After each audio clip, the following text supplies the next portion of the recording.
Hi guys, Aussie Expat here. Going to be doing a Sunday Thoughts and update on life, and then there'll be a little bit of an EDC update where I need your feedback down below. Let's get stuck into it.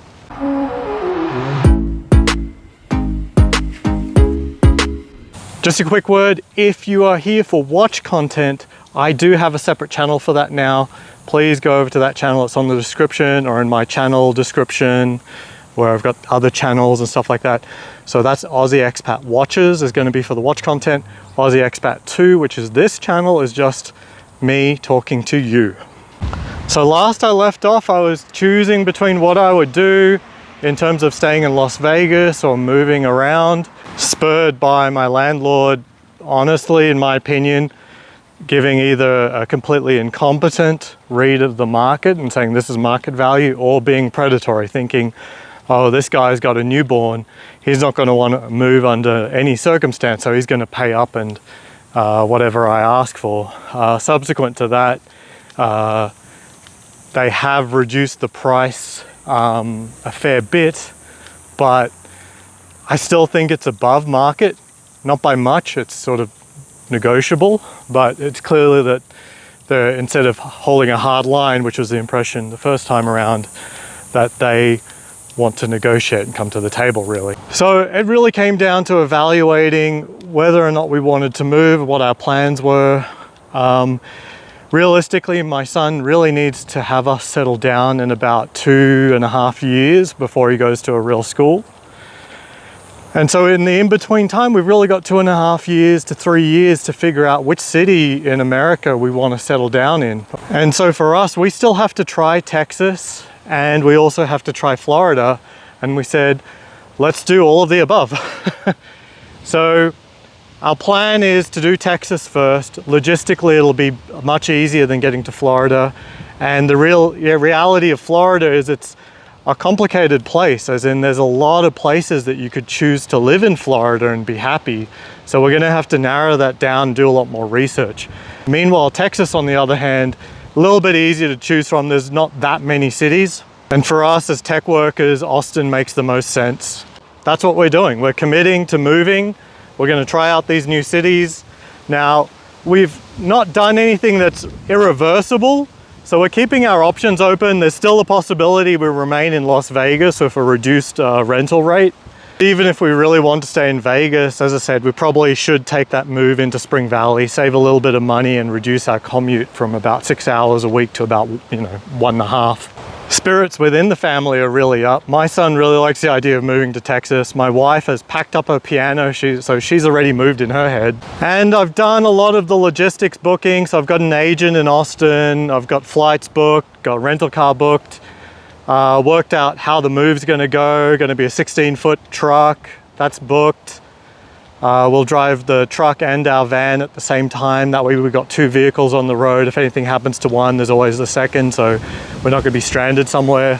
So really, once we put everything together, we realized how easy it is to actually move. So we're very likely going to do it. It's going to come down to exactly what I find in Austin, but so far things are looking really good. I can't wait to get into my 2 hobbies that I really love there again, which is golf. So golf here is really good too, so there's no slide on that front. But a big disappointment for the Las Vegas area for me was the level of USPSA game here. There's only like 2 matches a month, and they're both very amateurish, and the competition level is very poor. No offense, people are having fun out here. It just isn't the same level as the Pacific Northwest, where, we have Christian Saylor coming out of that region, which, he's achieved a lot in terms of handgun shooting. So I understand the Texas area to be a really good area for USPSA, so I cannot wait. Start doing those kinds of videos again. So I'm wearing the Hulk because I'm doing a lot of bonding with my son. We went to Monster Jam yesterday. That was a lot of fun. And playing a lot of PlayStation together. So I'm spending a lot of time with my son. My wife's spending a lot of time with our daughter. Okay, that's it for now in terms of life update stuff. I'm gonna throw in this little video of some of the EDC editions I've had over the last few months that I haven't been able to share with you, because this channel used to be a watch channel and now it's back to being my channel again. I can upload what I want. Anyway, time to show you some EDC stuff. So I normally have the P320 compact for daily.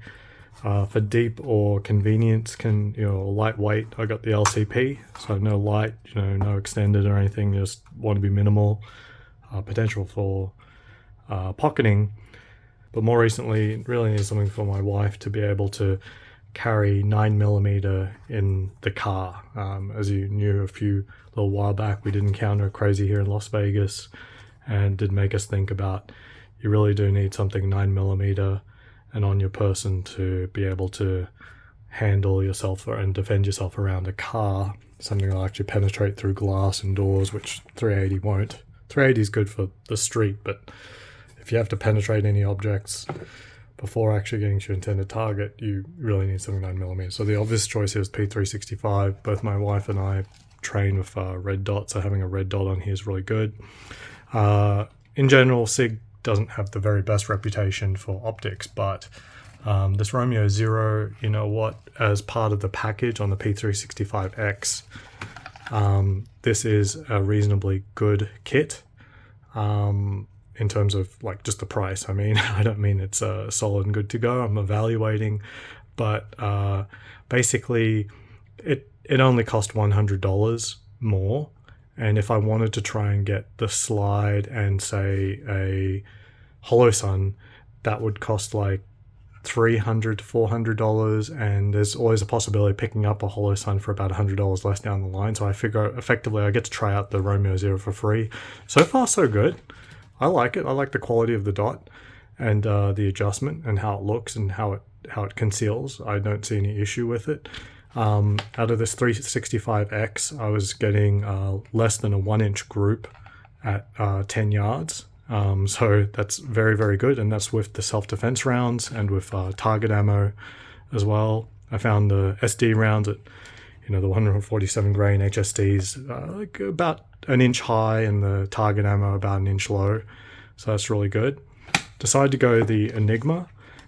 This is primarily my wife's carry, so she needs something that can carry without a belt, and these Enigmas are really, really cool.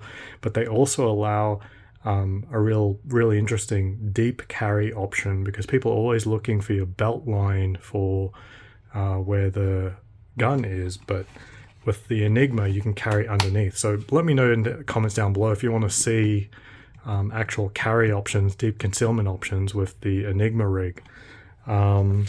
This is obviously good too, but if you're asked to say reveal your belt line, you will end up seeing it, of course.